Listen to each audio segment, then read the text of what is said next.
Our programs offer many languages. Please visit suprememastertv.com/schedule. Microplastics have been found in items consumed by us daily, such as sugar and salt.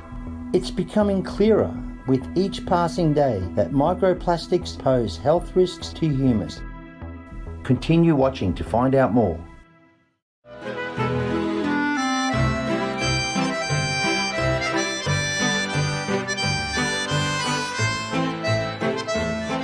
Ahoy means hello in Slovak, the official language of Slovakia. This is how the affable people of Slovakia would greet you if you ever visited their land. Splendid viewers, my name is Edita. The people of charming Slovakia wish that your days are filled with God's love. Welcome to our show, The Dangers of Microplastics to Health, Part 1 of 2.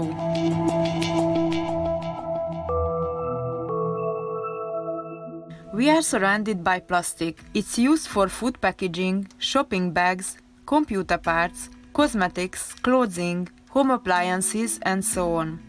Plastics are made from a wide range of synthetic, semi-synthetic, and naturally occurring compounds. Scientifically speaking, these compounds are composed of repeating monomers, which are based on the bonding of carbon and other elements such as hydrogen, oxygen, sulfur, etc. It is these repeating monomers that make plastic strong, lightweight, and flexible. Because of these properties, plastics are very useful and an essential part of our daily lives. Since the mid-20th century, our tremendous reliance on plastics has fundamentally changed the way we live. Only recently has there been an increasing awareness of health consequences to humans from plastics. Additives such as bisphenol A linked to affecting thyroid function and phthalates, a possible cause of breast cancer and obesity, are incorporated into plastic during the manufacturing process to make it more durable. These are just some of the chemicals in plastics that have sparked scientists' concern. Plastics are currently produced at a rate of approximately 320 million tons per year, and an astonishing 40% of this amount can be classified as single-use, leading to unending piles of plastic waste. It is estimated that by 2025, plastic waste in the marine environment could reach 250 million tons if active measures are not taken. Potential health threats posed by plastics include scientific evidence that chemicals can leach out and enter our food, ultimately accumulating in our bodies. When the concentration of these chemicals reach a certain threshold level, it can affect vital body processes, such as those carried out by the endocrine system. Many parents are worried about bioaccumulation in children and how this will affect future generations.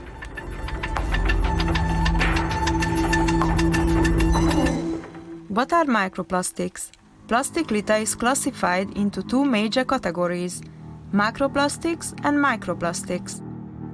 Microplastics are well known for negatively affecting living species, including destroying marine habitats. In the beginning, the detrimental impacts of microplastics did not seem to draw as much public attention as those caused by macroplastics.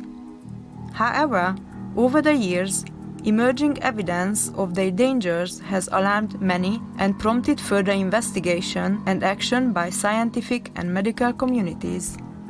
Microplastics are less than 5 millimeters in diameter.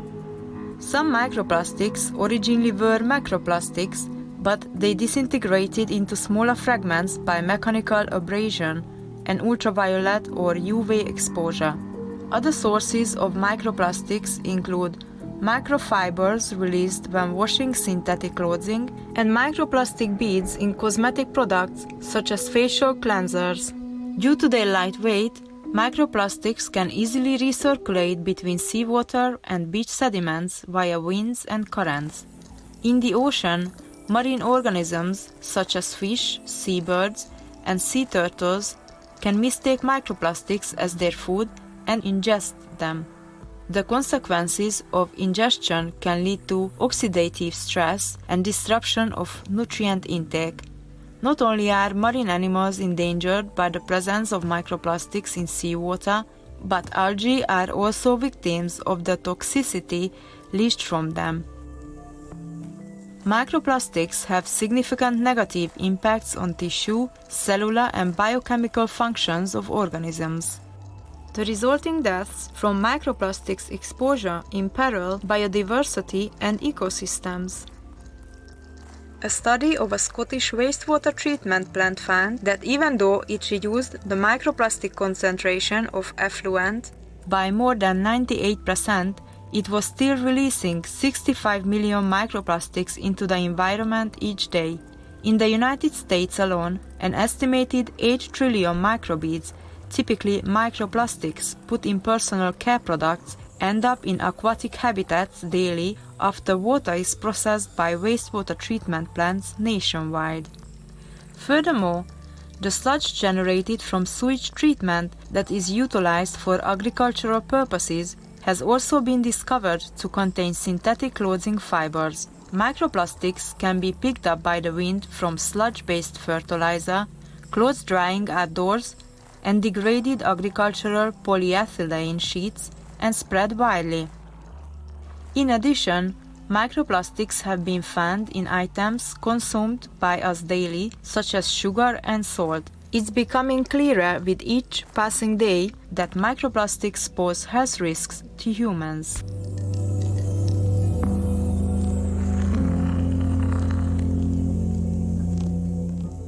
Microplastics can potentially contain endogenous chemical additives which are incorporated into plastic products during production. Consequently, these additives can leach into the external environment due to a lack of chemical bonding to the plastic polymer matrix. In addition, other chemicals inside plastic products can migrate to the surface along a concentration gradient, which is a chemical phenomenon of substances moving from a higher concentration to a lower concentration. These migrating chemicals will be released as they degrade and, if ingested, may be distributed to different parts of the body. They can cause health issues if they accumulate within the body to a certain degree and have the capacity to leach. In a 2015 study, scientists found microplastics in 15 brands of table salt available in the consumer market in China.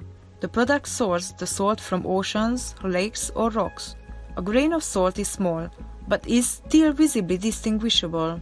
So how small were those plastic particles that remained after the production filtering process? The scientists found nearly 700 microplastic pieces in size down to 45 micrometers in 1 kilogram of sea salt. Among them, the predominant plastic detected was polyethylene terephthalate, or PET, which is commonly used to make single-use bottles for water and other packaged drinks.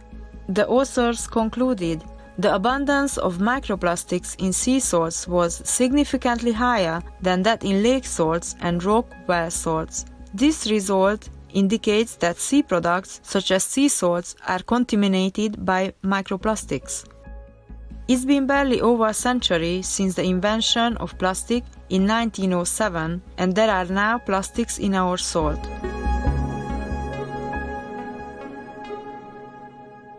In addition to the dietary exposure pathway, evidence for atmospheric fallout containing microplastics has been found. A study was carried out in a densely populated urban area and a less populated suburb in Paris, France. Samples of particles collected were mostly fibers, and around 30% were plastic. The data revealed that the concentration of plastics was higher in urban areas with more heavy rainfall. In addition to hanging synthetic clothes outside, synthetic rubber tires also have been recognized as a source of microplastics. From samples of particulate matter, or PM, collected in Japan, researchers found 0.16 micrograms per cubic meter of tire wear in the PM10 fraction, meaning that tiny particles of plastics with a diameter of 10 micrometers or smaller were drifting in the air. These scientific findings not only show that the microplastic wastes in our water can come from airborne microplastics, but also point out the possibility of humans inhaling the material. The size of microplastics and the concentration in the air directly affects our health due to the respiratory function and structure of the airway in the human body. Once microplastics enter the respiratory tract, they may be trapped by the lung lining fluid, which is a barrier to substances or pathogens from outside. However, some are more stubborn and elude the clearance mechanism of the respiratory tract. Individuals with impaired clearance mechanisms are especially susceptible to the intrusion of external stimuli like fine dust or microplastics. In occupational health literature, it has been found that the health of synthetic textile industry workers can be damaged by exposure to microfibers. In a study published in the American Journal of Respiratory and Critical Care Medicine examining nylon flock-associated interstitial lung disease in the US and Canada, pathologists found lymphocytic bronchiolitis in the lung specimens from 15 factory workers, suggesting an inflammation in the small airways. When 6 of the employees were removed from the workplace, their clinical symptoms such as coughing, breathlessness, and reduced lung capacity were resolved without medical treatment. Another 6 workers also recovered after removal from the factory. However, their return to work led to relapses of symptoms.